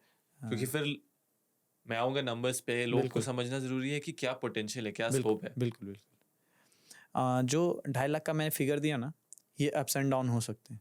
हो सकता है आप ग्रो अच्छे कर रहे हो, 12 टन एवरेज आ जाता है। अगर अच्छे से थोड़ा भी मतलब जो एक बार मतलब अच्छे से समझ लेगा, उसका 12 टन एवरेज आएगा। हुँ, 3 लाख, 2.5 से 3 लाख का फिगर है हुँ, मस्क का, जिसमें आप 70 से लेके बहुत, अगर मतलब पूरा आपका सब कुछ इनिशियल स्टेज में है, तब 1 लाख खर्च होगा। मतलब होता नहीं है, बट मैं बता रहा हूँ, फिर हुँ, भी हुँ। आपको ओपन फील्ड में 100 दिन में 1.5 लाख रुपए, 1 लाख रुपए बचेंगे। फिर से आते हैं उस पे, आपका जो प्लानिंग है, हम्म, 12 महीना में आप कैसे प्लान करते हैं? मानो आपको अभी 2025 का प्लानिंग करना है अगले साल का, ओके, तो आप बिहार में ही खेती कर रहे हैं, करेक्ट? बिल्कुल। तो 2025 में आप बिहार में कैसे खेती करेंगे? कौन से महीने में कौन सा क्रॉप? फिर उसका मार्केट का स्टडी कैसे होगा आपका? सबसे पहला चीज़ है कि अब नया सीजन आया, तो फाइनेंशियल ईयर में पूरा प्लान करेंगे कि इस साल कैसे कैसे हमारा क्या रहेगा, कौन से जैसे हमारा बाई फॉरगेट है, 1-1 एकड़ का मैं प्लॉटिंग किए हुए हैं पूरे प्लॉट को। हुँ, सारे में वल्व है अलग अलग, ऑटोमेशन नहीं किए हुए हैं, बट वल्व सबका अलग अलग है, 1 एकड़ का प्लॉटिंग है। हुँ, उसमें मैं प्लान करता हूँ कि भाई इस वल्व ए में मान लिए एक क्रॉप किए, तो इसका लाइफ साइकिल 6 मंथ है। तो 6 मंथ के बाद इस फील्ड जैसे ही खाली होंगे, तो इसमें अगला कौन सा क्रॉप आ सकता है, उसका फिर मतलब टाइम एंड डेट देख के फिर उसके हिसाब से 2 क्रॉप लेता हूँ, और 2 क्रॉप का पूरे फील्ड में शेड्यूल करता हूँ। उसके बाद फिर प्लांटेशन और चीज़ें फर्दर प्रोक्यूरमेंट का चालू होता है कि भाई फर्टिलाइजर हो गया, सीड हो गया, जो भी चीज़ें सारा कुछ लेके कोशिश करता हूँ कि एडवांस लेके रखूँ। और खेती अगर कर रहे हैं, तो आप एडवांस नहीं चलिए, ऑन टाइम नहीं रहिएगा, तो खेती में लॉसेस है। हुँ, मतलब मैं पर्सनली ये चीज़ समझा हूँ, अगर आपको लग रहा है कि भाई खाद ही तो लाना है, तो बगल से ला के दे देंगे, तो हो सकता है कि आप जाएँ दुकान पे और उस दिन वो स्टॉक आपका नहीं रहे। मान लो कि आपको जो चलाना है ड्रिप में या जो चीज़ें, अब स्टॉक में नहीं रहा, आपका 2 दिन डिले हो गया। और जो हाई वैल्यूड की क्रॉप की बात कर रहा हूँ, जैसे कैप्सिकम वगैरह में, इसमें तुरंत आपको दिखेगा चीज़ें। आप प्रॉपर ऑन टाइम नहीं किए, आपको नेक्स्ट डे लॉसेस दिखेगा कि भाई अभी हमारा यहाँ पे इतना लॉस हो जाएगा। समझ गया। तो आप पहले मार्केट स्टडी कर लेते हैं, फिर इनपुट्स उसके हिसाब से एक्वायर कर लेते हैं। हम्म, आपके पास टोटल 40 एकड़ है, राइट? हाँ, तो 40 स्टार्ट में 12 एकड़ से किया था, अभी 40 एकड़ है। अभी 40 एकड़ है। तो आप बोल रहे हैं कि मतलब 1 एकड़ में ऑब्वियसली आप 2 क्रॉप से ज़्यादा नहीं लेते हैं। नहीं, तो बाकी मानो 1 एकड़ में आपने 2 क्रॉप ले लिया, तो ऐसे टोटल कितने सारे क्रॉप्स कर रहे हैं आप? लगभग मैं 15 से 20 तरह का क्रॉप करता हूँ। वो सीजन टू सीजन वेरी कर जाता है। किसी साल में 15 तरह का ही क्रॉप किया, किसी साल 18 तरह का क्रॉप किया, किसी साल 20 तरह का क्रॉप किया। हुँ, हुँ। जैसे एक आपके पास कैलेंडर होना चाहिए, जिसमें पूरे साल में जो जो फेस्टिवल आना है, हुँ, वो आपका पूरा रहना चाहिए प्री, कि ये फेस्टिवल इस डेट को है। हमारा पूरा वो बना हुआ सीट, उसके हिसाब से जैसे अभी आपको छठ आएंगे, तो छठ के टाइम में जो लोग लौकी लगाएंगे, जो लोग मूली लगाएंगे, जो लोग बैगन लगाएंगे, इन लोग को बहुत अच्छा रिटर्न मिलने वाला है। आप अगर पूरे मंथ में 1 लाख का काम किए और 2 दिन में आप 1 लाख का काम कर लिए। इस सब का डिमांड बढ़ जाता है फेस्टिवल्स हाँ के हाँ, दौरान। फेस्टिवल्स में 1 ही 2 दिन का सीजन है, पर आपको लाइजनिंग मार्केट के साथ इतना अच्छा रखना है कि आप वही 1-2 दिन में पूरे मंथ का काम कर लें, बाकी फिर स्लो स्लो करके उसको बेच के उस फील्ड को खाली कर लें। हुँ, सीज़न से अलाइन्ड रहना हाँ, चाहिए। मतलब पीक में आना चाहिए उस टाइम। ऐसा आपका टाइम टेबल बना होना चाहिए कि मान लीजिए 60 दिन में पीक हार्वेस्टिंग आती है, 70 दिन में पीक हार्वेस्टिंग आती है, तो उस डेट में मेरा 70 दिन क्रॉप का पूरा होना चाहिए। हुँ, तो उस हिसाब से आपको पूरा बैक प्लानिंग करना हाँ, होगा। उसके हिसाब से पूरा एकदम मतलब लगना चाहिए। तो फिर और दूसरा चीज़ बोले तो जैसे लगभग पूरे साल में कम से कम तो 20 तरह का फेस्टिवल होगा, जिसमें सब्जी अच्छा जाता है, मार्केट होता है। फिर आपके पास पपाया है, मस्क मेलन, जैसे मस्क मेलन अगर मैं छोटा सा बात करूँ, मस्क मेलन जो है ईद और ईद बोलते हैं शायद उसको, हुँ, हुँ। ईद में आता है बहुत अच्छा, मतलब तो उस टाइम रेट बहुत अच्छा रहता है मार्केट में। अगर आप उस टाइम निकाल लेते हैं उस स्टॉक को, तो आपका वही सेम क्रॉप का जो पॉली हाउस की थी, लो टनल की मैं बात कर रहा हूँ, लोग लो टनल में करते हैं स्पेशली उस टाइम में निकालने के लिए, क्योंकि वो पूरा 1 महीना का पीरियड होता है और 1 महीना वो रेट बहुत अच्छा मिलता है लोगों को। हुँ, वाटर और मस्क लोग टारगेट उसको लेके लो टनल में बिहार में करते हैं, तो उसके कारण जो लो टनल में किए उनको रेट भी अच्छा मिल गया। थोड़ा सा यील्ड मुझे लगता है कि इट में भी कम आता हो, क्योंकि ड्यू टू थोड़ा टेम्परेचर लो होता है उसके कारण। बट आपको यील्ड कम भी आ रहा, रेट बहुत हायर एंड में मिल गया, तो फिर आप गेम हो गया आपका मतलब। अभी देखिए पॉली हाउस में क्या है कि मोस्टली लोग 3 से 4 क्रॉप ही ज़्यादातर कर रहे हैं। बिल्कुल। ओपन फील्ड में एडवांटेज ये मिलता है ग्रोअर को कि मल्टीपल। वो मल्टीपल क्रॉप्स कर सकते हैं, वो भी साथ में। बिल्कुल। आप मोनोक्रॉपिंग नहीं करके 2-2 क्रॉप अलग अलग हाँ साइकिल में ले हाँ सकते हैं। टमाटर हो गया आपका, ग्रीन कैप्सिकम हो गया, हमने मेलन्स के बारे में बात किया, बिल्कुल। कद्दू गार्ड्स हो हाँ गए। ऐसे आपने बोला 15 से 20 क्रॉप कर रहे हैं। हाँ 1-2 क्रॉप का हम पूरा स्टडी कर सकते हैं बिल्कुल। क्या कॉस्टिंग। जैसे ब्रिंजॉल लेते हैं, चलिए, अ, या आप करते हैं ब्रिंजॉल? ब्रिंजल ले सकते हैं। आप कोई भी क्रॉप बताइए, उसका स्टडी करते हैं, ताकि जो जो आपको लगता है अच्छा मार्जिन वाला क्रॉप है इन 3-4 क्रॉप आप को छोड़ के। पपाया ले सकते हैं। पपाया के बारे में बात करते हैं। पपाया में क्या है कि 1 एकड़ में सबसे परफेक्ट डिस्टेंस बिहार में 8x6, सबसे परफेक्ट, जिसमें आपको प्रॉपर धूप अच्छे से, 8x6 इरेशन अच्छे मतलब से, 8 फीट चौड़ाई। 8 फीट बेड टू बेड और 6 फीट प्लांट टू प्लांट। अच्छा, हाँ। और उसमें अगर ये डिस्टेंस मेंटेन करते हैं तो आपको ऑलमोस्ट वायरस नहीं के बराबर आएंगे। बाकी जो कल्चरल प्रैक्टिसेस फॉलो करने हैं उसको तो करने ही हैं, बट हाई डेंसिटी में पपाया लगा देंगे, डेफिनेटली वायरस आएंगे, खत्म हो जाएंगे प्लांट। तो मिनिमम 8 फीट। हाँ, 8 feet bed to bed, 6 feet plant to plant. उसके बाद बात आती है पपाया में वैरायटी बहुत मैटर करता है। क्या क्या वैरायटी होते हैं पपाया में? हम अभी तक जो लगाते हैं रेड लेडी 786 वैरायटी, सबसे रेड लेडी 786। 786 वैरायटी जो है, सबसे लोग बोलते हैं कि इंडिया ने बड़े लेवल पे वो अच्छी वैरायटी है, लोग बोलते हैं। और मैं भी किया हूँ पर्सनली, तो 8-10 दिन सेल्फ लाइफ है उसका। और भी वैरायटी किया हूँ, नाम नहीं लूँगा, बट उसका सेल्फ लाइफ कम है, और सेल्फ लाइफ कम होगा तो फिर अच्छा मतलब मार्केट नहीं कर सकते आप। अब मान लो आज हार्वेस्ट की किसी वजह से आपका मार्केट नहीं जा पाया, तो कितना होता है पपाया का शेल्फ लाइफ यूजुअली? 7 से 10 दिन, हम्म जो अभी कर रहा हूँ वैरायटी उसका। 7 से 10 दिन में मतलब थोड़ा भी आगे पीछे हो गया तो मार्केट में पूरा हाँ, क्रैश हो जाता है। नहीं नहीं नहीं नहीं, सेल्फ लाइफ मतलब हाँ हाँ, तो हाँ हाँ, अगर नहीं बेच पाए तो वो फिर गया। स्टॉक गया फिर। और पपाया 1 एकड़ करने का कॉस्टिंग कितना होता है? लगभग 2 से 2.5 लाख। क्या कॉस्ट इन्वॉल्व होते हैं पपाया में? सबसे 907 प्लांट लगते हैं 1 एकड़ में। 1 एकड़ में 907 7 प्लांट पर सीडलिंग कभी भी लोगों को 1,000 का करना चाहिए। क्यों? 60 80 90 Mortality। प्लांट थोड़ा सा गैप फिलिंग के लिए, अगर किसी वजह से मार खाते हैं, अगर नहीं मार खाएं तो आप कहीं पे उसको लगा दें। अगर कहीं गैप फिलिंग करने का जरूरत आया तो वो प्रॉपर हो जाएंगे, तो आपके इल्ड मतलब जो पूरे फिगर जो आनी चाहिए वो फिगर आएंगे। 80 प्लांट के कारण आपका फिगर गड़बड़ नहीं, तो 1,000 प्लांट या 950 प्लांट मिनिमम कम से कम देना चाहिए, क्योंकि सीडलिंग में भी कुछ 10-5 प्लांट हो सकता है आपका नहीं प्रॉपर ग्रो हुआ।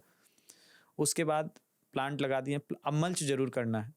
मल्च और ड्रिप, इसके बिना मैं कोई भी खेती को रिकमेंड ही नहीं करता हूँ, मैं खुद भी नहीं करता हूँ। तो उसके बाद लगभग आपको मान के चलिए, पपाया के लिए कौन सा मल्च लगता है, कितना? अभी तक तो 25 माइक्रोन ही हम लगा रहे हैं। 25 माइक्रोन मुझे लगता है इनफ है, क्योंकि पपाया में एक चीज़ और है कि अगर इसको बेड बनाने के बाद भी एक बार अगर मल्च हटा के और इसको मतलब ऑर्गेनिक कंटेंट एक बार बीच में, मतलब उसके लाइफ साइकिल के लगभग 6 महीने के पीरियड में एक बार आप उसमें दे देते हैं और उसको थोड़ा फिल कर देते हैं, तो और अच्छी क्वालिटी आती है पपाया की, मतलब ग्रोथ में या फिर फ्रूट साइज में, ये सब में और अच्छा आ जाता है। या फिर बहुत लोग क्या करते हैं कि उसी बेड पे लेते हैं, तो आती है बट थोड़ा सा फर्क पड़ता है, मैं जो पर्सनली समझाऊँ तो 25 माइक्रोन करें। अगर लग रहा है कि जैसे एक क्रॉप हम लिए अभी 25 माइक्रोन पे, ऐसे फरवरी में ही पपाया लगता है, बट मैं बहुत बार अप्रैल मई में लगाता हूँ। क्यों? उसका मेन रीज़न है कि जैसे मेरा एक क्रॉप खत्म हुआ सेम 25 माइक्रोन के मल्च पे, मैं दूसरा क्रॉप उसी पे लगा दिया। बहुत लोग क्या करते हैं साथ में लगा देते हैं, मैं जैसे ही खत्म होता है या खत्म होने वाला है तो लगाया दूसरा क्रॉप, और फिर जैसे ही अभी जैसे फरवरी आएगा ना, बारिश खत्म हो गया, ठंड खत्म हुआ, तो पूरे मल्च को हटा दूंगा और एक बार पूरे को फिल कर दूंगा, पूरे मतलब उसको सिस्टम में दे के, उसका जो भी ऑर्गेनिक कंटेंट वगैरह दे के, जो भी और खाद वगैरह देना दे के, फिर उसको भरने के बाद वो जो पपाया है कम से कम तो आपको एकड़ में 1 टन यील्ड ज़्यादा देगा। 1 टन का, सिंपल चेन से। हाँ बस इतना ही करने से 1 टन का मतलब हो गया कि अगर 20 रुपये भी जा रहा है तो 20,000 रुपये आपका इंक्रीज हो गया। लेबर एक्सपेंस मोटा मोटा आपको निकाल कवर हो गया। कितना लंबा क्रॉप साइकिल होता है पपाया का? लगभग 18 महीना का क्रॉप होता है। 18 महीना। हाँ। और फ्रूटिंग कब आता है पहला? फ्रूटिंग लगभग 5.5 महीने से चालू हो जाएगा, मतलब हार्वेस्टिंग चालू हो जाएगी। 5.5-6 महीने से हार्वेस्टिंग चालू हो जाएगी। तो इसका आपका 18 महीना एक क्रॉप साइकिल में हाँ। कितना आपका रेवेन्यू हो सकता है पपाया से?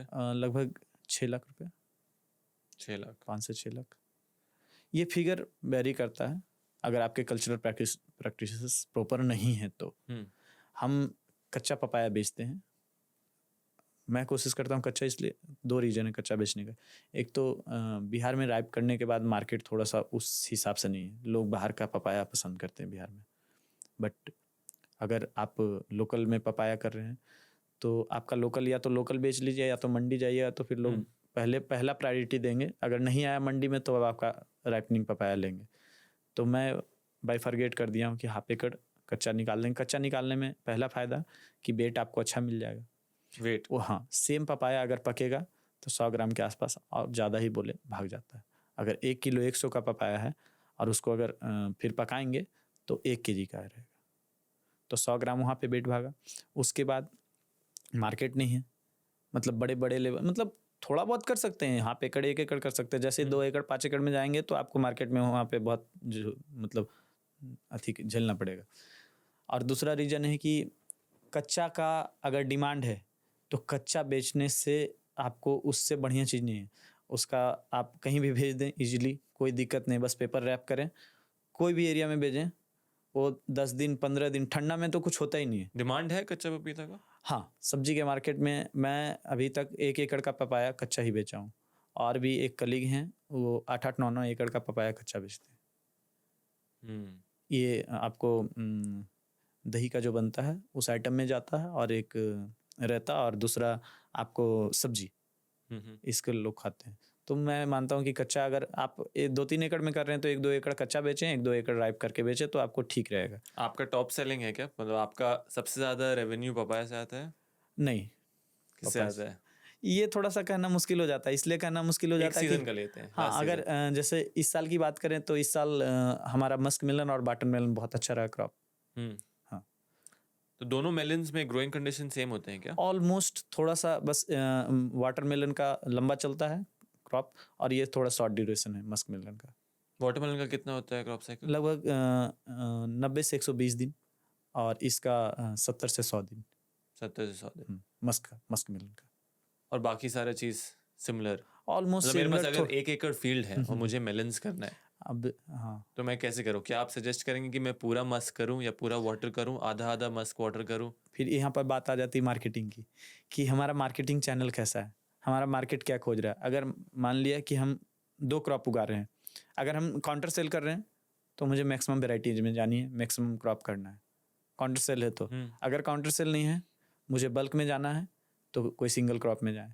पर फिर बात आती है कि अगर लोकल मंडी की खपत 500 kg डेली का है और हमारा डेली 1 टन निकल रहा स्टॉक, तो हम फिर से हाफ एकड़ दोनों में चले जाएंगे और दोनों 500-500 kg हमारा मंडी जाएगा। तो ये इस तरीके से बाइफरगेट कर सकते हैं दोनों को साथ हाँ, में? बिल्कुल बिल्कुल बिल्कुल कर सकते हैं। बट ये है कि सेम फील्ड में, जैसे मान लिया कि आपका वाटर सॉल्युबल मस्क में जो जा रहा है वही वाटर में जा रहा है, चलेगा। बट क्या हो जाता है कि वाटर मेलन में थोड़ा सा लंबा पीरियड है, तो उसमें कुछ आपको डोजेज फर्टिलाइजर के भी और स्प्रे के भी 1-2 बढ़ जाते हैं। ओपन फील्ड फार्मिंग में अमीश भाई बहुत सारे लोग जो हम देखते हैं काफ़ी कठिनाई आते हैं। जैसे ऑब्वियसली एक सिंपल उदाहरण है, बारिश जब आ जाता है तो आपका फसल पूरे तरीके से ख़राब हो सकता है। बिल्कुल।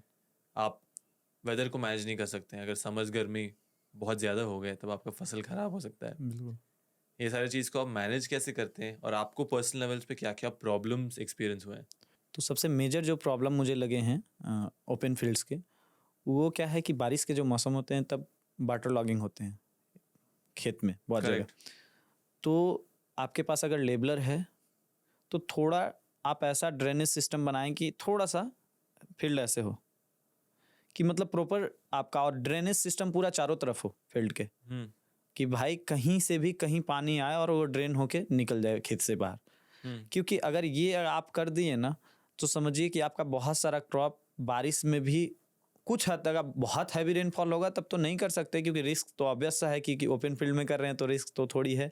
बट ये है कि आप उतना कर देंगे तो आपका क्रॉप बचा रहेगा, कोई दिक्कत नहीं होगा। और दूसरा एक मेजर प्रॉब्लम ओपन फील्ड का है कि आपने ही बताया कि इनपुट कॉस्ट ज़्यादा आएगा, आप बात भी कर रहे थे अभी। तो इनपुट कॉस्ट ज़्यादा आएगा क्योंकि एक्सप्रेस शेड्यूल थोड़ा ज़्यादा लगता है एज कम्पेयर टू प्रोटेक्टर की बात करें तो। इनपुट कॉस्ट भी, लेबर एक्सपेंस भी, जहाँ एक चीज़ की बात आई उससे बहुत सारी चीज़ें एग्रीकल्चर में कनेक्टेड है। जैसे कि पहला चीज़, अब मान लो कि हमको दवाई छिड़काव करवानी है, स्प्रे करवानी है, तो फिर लेबर की बात आएगी, दवा की बात आएगी, दोनों एक्सपेंस बढ़ेंगे, फिर आपका टाइम। और तीसरा बात करें तो फिर एक चीज़ ये भी हो जाता है कि मान लिया कि ओपन फील्ड में कर रहे हैं तो कहीं ना कहीं तो प्रोटेक्टेड के इतना सेफ नहीं फील करेगा किसान। मान लीजिए प्रोटेक्टेड में कोई क्रॉप कर रहा है तो कहीं ना कहीं टेंशन फ्री है थोड़ा, बट हम कहीं ना कहीं अनसिक्योर हैं थोड़ा सा, तो वो है। तो ये सब मेजर 2-3 चीज़ें हैं, एक पानी का। और गर्मी के टाइम की अगर बात करें तो बहुत, जैसे बिहार में एक बहुत मेजर दिक्कत है क्लाइमेटिक कंडीशन का। वहाँ पे अगर गर्मी होगी तो बहुत ज़्यादा गर्मी, ठंड होगी तो बहुत ज़्यादा, मतलब टू मच जो होना है एक्सट्रीम हो जाता है। एक्सट्रीम होता है। बारिश हुआ तो एक्सट्रीम होगा। और अगर आपका ब्लैक सॉइल है तो उसका होल्डिंग कैपेसिटी पानी का बहुत ज़्यादा है। तो पानी में मान लो आपका बारिश गिरा, फिर आज नहीं गिरा, कल गिरा, फिर परसों गिरा, तो क्या होगा, 2-4 बार जब बारिश लगातार गिर जाएगा ना तो पानी सूखेगा नहीं जल्दी। वाटर होल्डिंग कैपेसिटी ज़्यादा है। कुछ एरिया में अच्छा है, समस्तीपुर साइड वगैरह बहुत अच्छी मिट्टी है, वहाँ पे पानी गिरा भी तो ड्रेन हो गया तो नॉर्मल ज़मीन हो जाएगी। बट जो ब्लैक सॉइल, जो हैवी ब्लैक सॉइल है, उसमें पानी एकदम बैठा रहता है। ड्रेन होगा, जो ऊपर से ऊपर ड्रेन हुआ, नीचे जो बैठ गया वो बैठा रहेगा। उसके बाद टेम्परेचर जब बहुत हैवी रेनफॉल होता है तो आपको ड्रिप बहुत टाइम चलाना पड़ेगा। हेवी रेनफॉल के दौरान ड्रिप नहीं ज़्यादा नहीं नहीं नहीं नहीं नहीं, ये जब गर्मी बहुत टेम्परेचर, जब temperature ना हाँ वही। जून जुलाई की बात कर रहा हूँ कि अगर कोई क्रॉप लगा है, क्योंकि वहाँ पे फिर ये भी प्रॉब्लम आता है कि अगर जब टेम्परेचर आएगा तो पूरा ज़मीन में जैसे आप उसको क्या बोल सकते हैं, जमीन पूरा एकदम मतलब दरार हो जाते हैं पूरा मोटे मोटे। तो अगर आप पूरे प्रॉपर मतलब वाटर सिस्टम को नहीं चला रहे हैं तो क्या होगा कि रूट Plant सूख टूटेगा, जाएगा। रूट टूट जाएगा, रूट टूटेगा तो प्लांट सूख जाएगा। उसमें प्रॉपर ड्रिप लाइन होनी चाहिए। मतलब मुझे लगता है कि मई जून में कोई क्रॉप, जैसे टमाटर की बात करूं, टमाटर लगभग आपको अप्रैल मई जून में सब में रहते हैं, ये सब में स्टैकिंग वाला जो टमाटर।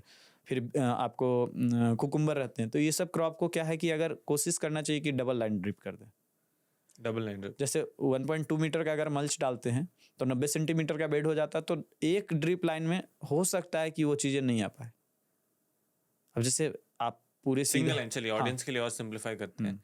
सिंगल लाइन ड्रिप और डबल लाइन ड्रिप में डिफरेंस क्या होता है? डबल लाइन ड्रिप को बोल सकते हैं कि जैसे डबल लाइन क्रॉप लेना है तब तो एकदम बेस्ट है, डबल लाइन करना ही है।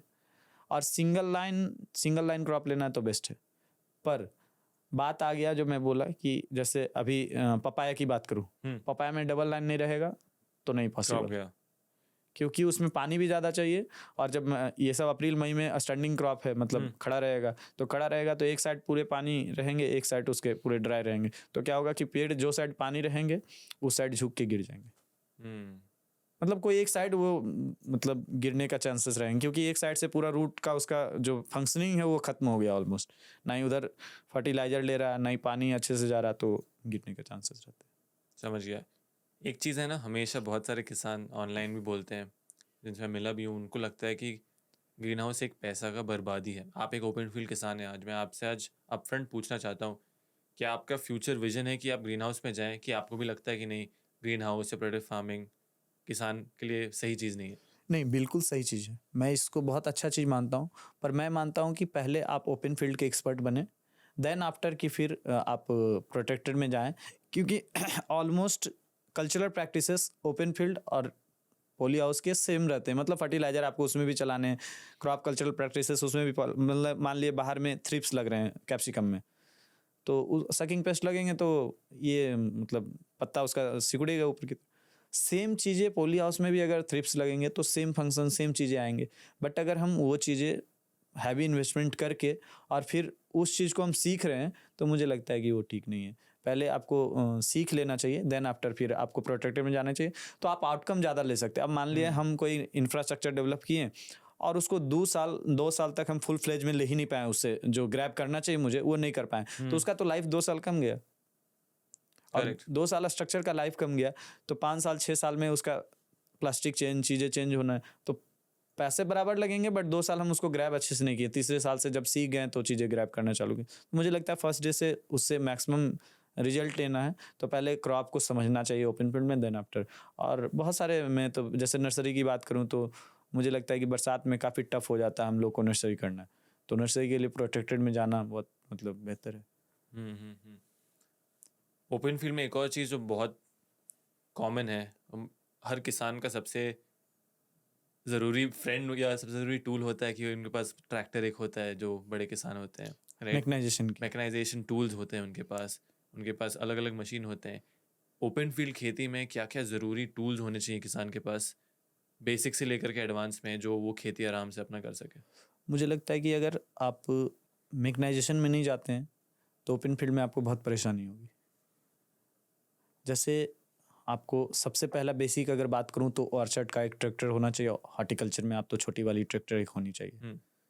उसके बाद सबसे बेसिक चीज़ होता है रोटावेटर हो गया, फिर आपको लेबलर जिसको बोल सकते हैं, लेबलर में 2 लेबलर आता है, एक बेसिक लेबलर रहता है जो नॉर्मल कम प्राइस में आ जाएंगे, एक जीरो लेवल लेजर लाइन लेबलर बोलते हैं जिसको एकदम 500 मीटर के रेंज में पूरा एकदम जीरो लेवल कर दे। उससे फ़ायदा क्या होता है, सीरियल्स वाले क्रॉप में तो वो बहुत फ़ायदा करता है, हॉर्टिकल्चर में भी है, प्रॉपर हॉर्टिकल्चर में भी बहुत फ़ायदा करेगा, बट सीरियल्स वाले में ये फ़ायदा करेगा कि जहाँ पे यील्ड एकड़ में मान लीजिए 2 टन आ रहा था, उस सेम फील्ड में मतलब 2300-2400 किलो हो जाएगा, 300 केजी 400 केजी तक बढ़ जाएगा। उसका रीज़न क्या है कि अगर लेवल जीरो नहीं है तो यहाँ पे पानी ज़्यादा पड़ रहा, वहाँ पे कम पड़ रहा, वहाँ पे ज़्यादा पड़ रहा, तो जिस एरिया में पानी ज़्यादा पड़ेगा उस एरिया का क्रॉप या तो यील्ड कमेगा या पौधा मर जाएगा, अगर छोटा में ही लगा रहे हैं तो उस एरिया का पूरा पौधा सूख जाएगा।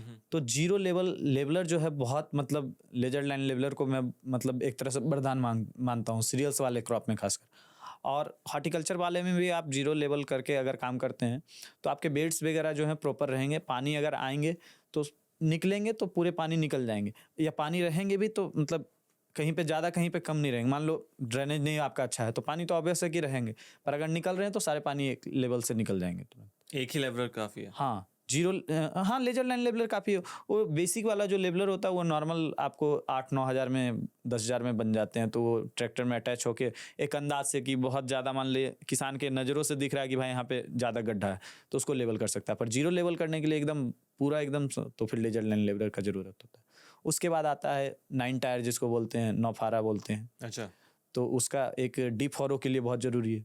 वो क्या होता है? सोलराइजेशन जिसको बोल सकते हैं कि सोलराइजेशन अगर करना है, जैसे हम लोग मई जून में क्या करते हैं कि कोशिश करते हैं कि अगर हमारा फील्ड खाली है जो उसको हम लोग डिफॉरो कर देते हैं, या तो पल्टी प्लाव से, एमबी प्लाव जिसको बोलते हैं, उससे वो 2 तरह का वो रहता है, वो मिट्टी को नीचे वाले मिट्टी को ऊपर लाता है और ऊपर वाले मिट्टी को नीचे ले जाता है और पूरा धूप उसमें लगता है। तो पोली हाउस का सोलराइजेशन प्रोसेस अलग है, बट ओपन फील्ड का ये मतलब हम लोग यही करते हैं कि जो भी माइक्रोब्स रहेंगे, इंसेक्ट्स रहेंगे वो डेड हो जाएंगे। तो हम लोग एमबी प्लाव से पहले करते हैं, फिर 10 दिन 15 दिन में एक बार कल्टीवेटर चलाते हैं। तो उससे क्या होता है, जैसे रोटावेटर का एक प्रॉब्लम है कि रोटावेटर मिट्टी भुरभुरा कर देता है, बट वो पूरे खेत में एक लेयर बना देता है नीचे, 6 इंची 8 इंची जो भी जुताई हुआ उसके बाद देखेंगे जैसे जैसे खंदेंगे तो एकदम सॉलिड लेयर बन जाता है। वो चीज़ें खराब है फील्ड के लिए। लैंड प्रिपरेशन खेती में एक बहुत बड़ा चीज़ है जो कि लोग समझ नहीं पा रहे हैं। लैंड प्रिपरेशन प्रॉपर नहीं होगा तो क्रॉप अच्छा नहीं आएगा, और लैंड प्रिपरेशन आपके पास मतलब ये सब जो मैकेनाइजेशन का टूल्स रहेगा तो ही आप प्रॉपर मतलब लैंड प्रिपेयर कर सकते हैं। एक चीज़ और है, जैसे बेड मेकर, अगर आप लेबर से बेड बनवा रहे हैं तो हो सकता है आपको क्रॉप लगना है 2 तारीख को और वो लग रहा है 10 तारीख को। इड में भी अगर आपके पास प्रॉपर लेबर नहीं है या फिर किसी वजह से छुट्टी हो गया या कोई फेस्टिवल्स आ गया, तो आपके पास मैकेनाइजेशन में टूल्स होने चाहिए कि इम्प्लीमेंट होने चाहिए कि आपका काम।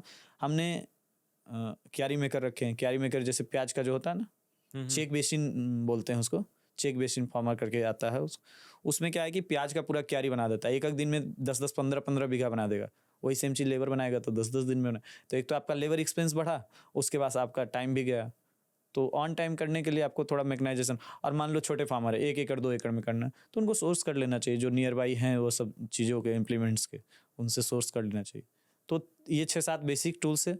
उसके बाद आ गया कि भाई प्रूनिंग कटर्स ये वो, मतलब छोटे छोटे टूल्स हो गए। खुरपी किस तरीके के होने चाहिए, जैसे खुरपी में 3-4 है, मतलब ये खुरपी हम लोग उसको बोलते हैं जो बिडी साइड करने के लिए रखते हैं। समझ गया। तो उसमें 4 तरह के खुरपी आते हैं। कोई सीड्स को डालना, जैसे बीन्स उन्स डायरेक्ट सोइंग होती हैं, तो बीन्स को डालने के लिए इतने चौड़े खुरपी लगते हैं। अब हमको बीडी साइड करना है, तो इतने चौड़े खुरपी से अगर काम करेंगे लोग, तो वो बीडी साइड होंगे ही नहीं, मतलब बहुत टाइम लगेंगे, उसके लिए चौड़े चाहिए। फिर एक मिडिल में आते हैं, मतलब सबका अलग अलग ये टूल्स का काम है। अब मान लो एक टूल से सारा काम करने लगेंगे तो वो फिर होगा नहीं। तो इसलिए टूल्स का अलग अलग जो जिसका जहाँ पे काम है, प्रूनिंग कटर अलग अलग तरीके के आते हैं, वो अलग अलग जगह पे होते हैं, जो जिसका जहाँ ज़रूरत है। जैसे कैप्सिकम में है कि एकदम टिप कटता है, उसके लिए एकदम मतलब एक कटर आते हैं एकदम पतले में, वो अलग तरह के कटर होते हैं। कोई हार्ड चीज़ कटिंग करना है, जैसे नींबू उम्बू का हम लोग नर्सरी वगैरह थोड़ा बहुत क्योंकि ग्राफ्ट करते हैं, तो हम लोग उसमें जो कटर यूज करते हैं वो थोड़ा दूसरा तरह का कटर होता है। तो टूल्स का बहुत मतलब टूल्स, इम्प्लीमेंट, ट्रैक्टर अटैचमेंट, जो भी चीज़ें, इसका बहुत मेजर चीज़ें हैं, मतलब ध्यान रखने योग्य बातें हैं। उसके बाद आता है थोड़ा सा कि जब ये सब चीज़ें हो गया, लैंड प्रिपरेशन हो गया, तब क्रॉप केयर आता है। क्रॉप केयर में हम जैसे कि बात करें कि आपको स्प्रे, इंसेक्टिसाइड्स, पेस्टिसाइड्स, ये सब के स्प्रे कर रहे हैं, तो मान लो कि छोटे एरिया वाले हैं तो मान लो बैटरी ऑपरेटेड से कर लेंगे। बैटरी ऑपरेटेड जो पंप है, स्प्रे पंप, उससे कर लेंगे। बट जैसे ही 20 एकड़ 30 एकड़ में जाते हैं ओपन फील्ड में, तो उनको थोड़ा मैकेनाइजेशन चाहिए और एडवांस चाहिए। तो उसका 2-3 है, या तो आप ट्रैक्टर ऑपरेटेड लें, बूम स्प्रेयर, उसमें भी एकदम क्रॉप स्पेसिफाइड है कि यही सारे क्रॉप कर सकते हैं इससे स्प्रे। उससे हर सिस्टम से कुछ क्रॉप्स ही कर सकते हो। हाँ, वो थोड़ा मतलब हर चीज का लिमिट से क्या होता है? क्या ट्रैक्टर से क्या क्या होता है? जैसे बूम स्प्रेयर वाले में जो क्यारी से है, मान लो कि ऐसा बेड बना हुआ कि आप घुस मतलब उसमें जाके कर सकते हैं स्प्रे। तो बूम एक मशीन आती है, मतलब एकदम मतलब 6 फीट का बेड बना हुआ ना, तो स्टैकिंग वाला जो क्रॉप है उसमें तो ट्रैक्टर नहीं जाएगा, तो उसमें तो बूम स्प्रेयर चलेगा ही नहीं। बूम स्प्रेयर के लिए मतलब जो एकदम छोटे क्रॉप है, अभी इतना छोटे हैं, उसमें बूम स्प्रे चलेगा। जैसे ही क्रॉप बड़े होंगे तो फिर ऐसा आपका सिस्टम चाहिए कि पीठ पे अब लोग नहीं लेना चाहते हैं टंकी वगैरह, तो उसके लिए एक आया है कि 6 फीट मतलब 6 सेंटर टू सेंटर 6 फीट अगर बेड रहेंगे तो बीच में जाएगा मशीन, आप बैठे रहिए मशीन पे, बस जैसे ट्रैक्टर पे बैठे थे वो छोटा मशीन रहेगा, वो दोनों तरफ स्प्रे कर लेगा। तो इस तरह के टेक्नोलॉजी आप क्या यूज करते हैं? मैं अभी तक स्प्रे पंप हो, और एक जो छोटा वाला जो बता रहा हूँ कि जाके कर देता है, और फिर आलू में, उसके बाद फिर आपको ये प्याज में, ये 2 क्रॉप में मैं ड्रोन्स। अच्छा, हाँ। ड्रोन्स ओपन फील्ड में कैसा उसका रिजल्ट है? क्या कॉस्टिंग आता है? क्या बेनिफिट आपको मिल रहा है? मैं बोलूँ तो कॉस्टिंग कुछ भी नहीं आता है जब आप कंपेयर करेंगे लेबर और फर्दर पेस्टिसाइड, इंसेक्टिसाइड, जब पूरी चीज़ों को कंपेयर करेंगे तो बोलेंगे ड्रोन ज़्यादा सस्ता है लेबर से। बिल्कुल बिल्कुल सस्ता है। और आप जैसे आपको 20 एकड़ स्प्रे कराना है आज, तो या तो आपको बहुत ज़्यादा लेबर लगाना है, उस हिसाब से पूरा टेक्नोलॉजी लगाना है कि भाई स्प्रे पंप से कर रहे हैं तो 10 तरह का स्प्रे पंप होना, 10 लेबर एक बार में उठा सके। बट ड्रोन सेम चीज़ों को 10 दिन के बजाय, हो सकता है आपको नहीं लेबर मिला तो आप डेली स्प्रे ही करा रहे हैं, 5 दिन तक उसी पे मॉनिटरिंग, स्प्रे वाले लोग आएंगे ड्रोन लेके, वो एक दिन में कम से कम 15 एकड़ स्प्रे करेंगे। अगर उनका सिस्टम और मतलब हम उनको और थोड़ा सा कंफर्टेबल दिए कि बैटरी वगैरह प्रॉपर चार्जिंग वगैरह दिए, तो 1 एकड़ में 20 एकड़, एक दिन में 20 एकड़ तक करेंगे वो स्प्रे। अब वो चीज़ें क्या है कि हम एक तो वो जब करेगा तो वो इतना माइन्यूट ड्रॉपलेट्स गिराता है ना कि एकदम प्रॉपर, एकदम सारे जगह पे एकदम मतलब प्रॉपर बाइक फॉरगेट होंगे कि एकदम एक एक ड्रॉपलेट्स सब जगह पे गिरना है, और इतना माइन्यूट रहेगा कि वो दिखेगा भी नहीं, डायरेक्ट गिरा तुरंत सूख गया। अगर आप उसमें मतलब स्टिकर वगैरह मिला के कर रहे हैं तो 1 घंटे बाद बारिश पड़ा, कोई इशू नहीं रहेगा। इसमें भी है, बट इसमें है कि अगर बारिश हल्का गिर भी गए तुरंत तो थोड़ा कम रिजल्ट है। उसके बाद नोजल चलाने में मान लो इचिंग हो रहा है, तो नोजल चला रहा है, अब थोड़ा रोक दिया तो हाँ वहाँ से फिर कीड़ा आपको पूरे फील्ड में बढ़ जाएंगे। तो ये सब है टेक्नोलॉजी अडॉप्ट करने का और टेक्नोलॉजी नहीं रहने का एक मतलब मेजर, मतलब ड्रोन मैं मानता हूँ कि कुछ कुछ क्रॉप में बहुत अच्छा है। बढ़िया। लिमिटेड क्रॉप, सीरियल्स में बेस्ट है, क्योंकि इसका ड्रोन्स का हवा का वेव्स बहुत ज़्यादा होता है। इसके कारण क्या होता है कि आपका प्लांट, अगर कोई ऐसे प्लांट में आप स्प्रे कर रहे हैं तो उसको उखाड़ भी सकता है, कोई छोटा प्लांट है या कुछ ऐसा है। बट बाकी कौन से प्लांट्स के लिए अच्छा होता है ड्रोन्स? सीरियल्स के लिए तो बेस्ट है। वेजिटेबल्स में सब में नहीं कर सकते हैं, जैसे कि आप ड्रैगन फ्रूट में कर सकते हैं, पर ड्रैगन फ्रूट्स मैं बोलूँ तो उसमें बहुत मतलब कम ज़रूरत है उसका। पपाया में कर सकते हैं, ओनियन में कर सकते हैं, पोटैटो में कर सकते हैं। क्या चीज़ में नहीं कर सकते हैं? नहीं कर सकते हैं, मस्क मेलन, वाटरमेलन में नहीं कर सकते। क्यों? वो क्या करेगा, पूरा जो आपका क्लाइंबिंग हुआ है ना वो उलट पलट देगा। अगर उसमें फ्रूट्स नहीं आए हैं तो क्या होगा कि पूरा पौधा जैसे तैसे हो जाएगा। अब फ्रूट्स आ भी गए हैं तो फ्रूट्स जहाँ पे वहाँ पे बैठे और बाकी जगह को पूरा तो वो चीज़ें फिर आपका पूरा खराब हो जाएगा। हम्म, क्रिम्बल वाले में नहीं कर सकते मुझे लगता है। टमाटर कैप्सिकम ये सब में? टमाटर में कर सकते हैं, कैप्सिकम में कर सकते हैं, पर पौधा कमजोर होता है कैप्सिकम का एज अच्छा। Compare to chilli. चिल्ली में कर सकते हैं, कोई दिक्कत नहीं। और कैप्सिकम में मुझे लगता है कि अगर हल्का भी अप्स एंड डाउन होगा तो कहीं ना कहीं कुछ पौधे को डैमेज करेगा। जो हल्का भी, जिसका नीचे रूट कमजोर है, उसको उखाड़ देगा। और ये बहुत कमजोर भी होता है, देखते होंगे जब कैप्सिकम को हार्वेस्ट करते होंगे तो एकदम हल्का सा ऐसे पकड़ते होंगे टूट जाता है। तो इसका स्टीम वगैरह थोड़ा कमजोर होता है। बाकी मैं फर्दर आपको छोटे प्लांट में क्लाइमर में भी किया हूँ, कोई अच्छा। दिक्कत नहीं, पर बड़े हो जाते तो नहीं करता हूँ। ओपन फील्ड फार्मिंग का सबसे बड़ा जो लोग मतलब नेगेटिव बोलते हैं, मैं आपसे वेदर खुले खुले हाथ बोलना चाहता हूँ कि पेस्टिसाइड्स बहुत ज़्यादा ओपन फील्ड किसान उत्पादन में डालते हैं, और अगर वो पेस्टिसाइड्स नहीं डालें, अगर वो ऑर्गेनिक करने का कोशिश करें, तो आपको वो उत्पादन नहीं मिलता है, मार्केट में प्राइस नहीं मिलता है। बहुत सारे ऑर्गेनिक किसानों से हमने बात किया है, बिल्कुल सबका पेन पॉइंट एक ही है। एकदम ये जो आपने बोला बिल्कुल परफेक्ट बात बोला कि अगर हम मतलब ये सोच के मार्केट में आए कि भाई हम ऑर्गेनिक ग्रो करेंगे, और मार्केट पहले तो मंडी को इससे मतलब नहीं कि आप ऑर्गेनिक ग्रो कर रहे हैं कि केमिकल ग्रो कर रहे हैं, उनको क्वालिटी ऑफ फ्रूट्स अच्छे चाहिए। अगर वो नहीं है तो ऑर्गेनिक है और आड़ा टेढ़ा है तो आपको भगा देगा। बट लेकिन जो कंज्यूमर खा रहा है उसके सेहत के लिए तो अच्छा नहीं है ना? बिल्कुल अच्छा नहीं है। और कंज्यूमर की भी मैं बात करूं, अब डायरेक्ट कस्टमर तक मैं ऑर्गेनिक लेके जा रहा हूं, मैं मतलब जितना अपने पर्सनली लेवल पर, कंज्यूमर को भी अच्छी चीज़ें चाहिए, दिखने में फर्स्ट ऑफ ऑल अच्छा हो, उसके बाद वो ऑर्गेनिक हो और चीज़ें हो। पर्सनली ये चीज़ मैं फील किया हूँ, सबसे पहले प्रोडक्ट की क्वालिटी देखने में अच्छी हो, देन आफ्टर। और ये नहीं बोलेंगे, जैसे देखिए प्रोटेक्टेड में बिल्कुल फर्टिलाइजर तो ऑलमोस्ट सेम लग रहे हैं, बट स्प्रे शेड्यूल जो है वो कम जा रहे हैं प्रोटेक्टेड में। तो ये चीज़ें तो बिल्कुल सही बात आप बोले कि खाने में बोलिए तो थोड़ा सा वो है, बट एज सच जो एरिया में लगातार वेजिटेबल्स फ्रूट्स हो रहे हैं ना, उस एरिया में स्प्रे शेड्यूल बहुत हैवी हो गया है। बस जिस एरिया में अभी हम लोग जहाँ पे हैं वहाँ पे आसपास में मोटा मोटा मान के चलिए कि पूरा एरिया खाली है, तो अभी वहाँ पे उतना नहीं है, लैंड भी पूरा फर्टाइल है। और स्प्रे शेड्यूल भी जो दूसरे बहुत लोग बोलते हैं कि अमीश जी हमारा मतलब इंसेक्ट मान ही नहीं रहा है, हम दवा दे रहे हैं फिर भी नहीं हो रहा है कंट्रोल। तो उसका रीज़न है कि जो एरिया में बहुत ज़्यादा खेती हो चुकी है तो वो थोड़ा सा सॉइल वहाँ का डिग्रेड हो गया है, डिग्रेड हो गया है, कंटेंट नहीं है। हाँ मतलब न्यूट्रिशन सॉइल में भी नहीं है, और ऊपर से भी चारों तरफ से अटैक है, क्योंकि वो डेली मतलब इस खेत से निकले, आज इस खेत में दवा पड़े, कल दूसरे खेत में चले गए, तो ये चीज़ें हैं। बट अभी हमारे एरिया में ये चीज़ मैं अब पर्सनली बोलूँ तो हम दूसरे से कम पेस्टिसाइड्स में हमारा काम हो रहा है, इनपुट कॉस्ट भी थोड़ा कम आ रहा है उसके कारण। आपके लॉसेस भी सीजन ऐसे हुए हैं जहाँ पूरा लॉस हुआ है, नुकसान हुआ है आपका? हाँ स्टार्टिंग 2 क्योंकि साल ओपन फील्ड में मतलब ये हम लोग को ये नहीं दिखाना चाहिए कि हाँ बहुत सब कुछ बहुत अच्छा है। बिल्कुल एज अ किसान आप लॉस फेस करते हैं और आपने किया भी होगा। मैं स्टार्टिंग 2 साल काफ़ी स्ट्रगल किया। नॉलेज कितना भी आप बाहर से सीख के आएँ, मैं पूरी इंडिया में मोर देन 50 तरह के अलग अलग इंटीग्रेटेड एग्रीकल्चर प्रोजेक्ट्स विजिट किया हूँ पर्सनली लेवल पे जा के। पर उसके बावजूद मैं जब ग्राउंड पे आया तो ग्राउंड पे उतारने में बहुत चीज़ अप्स एंड डाउन आएंगे आपके, उसके यहाँ देखने जाएंगे तो वो चीज़ें अच्छी लगेगी, बट जब मतलब लगेगा कि ये तो क्या ही है, नॉर्मल कर लेंगे। जैसे मान लीजिए हम मस्क मेलन कहीं देखने गए तो मुझे क्या लगेगा, मल्च लगाया, ड्रिप लगाया, आएंगे कर लेंगे, बट वो चीज़ें नहीं है।